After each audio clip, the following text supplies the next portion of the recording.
खुदारा माओं को मेरा ये पैगाम दें, उनसे कहें बच्चों को सच बोलना सिखाएं। वालिद से मेरी गुजारिश है, बच्चों के सामने कोई बहाना न करें। उन्हें 1% भी ये ना पता चले कि आप झूठ बोल रहे हैं, 1% भी कोई बहानाबाजी ना सिखाना उन्हें, वरना वो तुम्हारे साथ धोखा शुरू कर देंगे।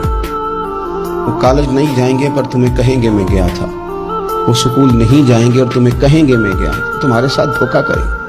वो तुम्हारी दौलत गलत जगह इस्तेमाल करेंगे। उनके सामने कोई झूठ ना बोलना, कोई बहाना ना करना, वरना तुम्हें पता ही नहीं चलेगा माहौल कितना खराब हो गया। अदम एतमाद घरों में, खानदानों में आएगा, तबाही उतर जाएगी। खबरदार, बच्चों के सामने कभी भी उन्हें सच की आदत डालें। हजरत आयशा कहती है, मैंने सैयदा फातिमा से बड़ा किसी को सच्चा, उसका नतीजा निकला ना कि इमाम हसन से बड़ा सच्चा कोई नहीं, इमाम हुसैन से बड़ा सच्चा कोई नहीं, सैयदा ज़ैनब से बड़ा सच्चा भी। फिर सच आगे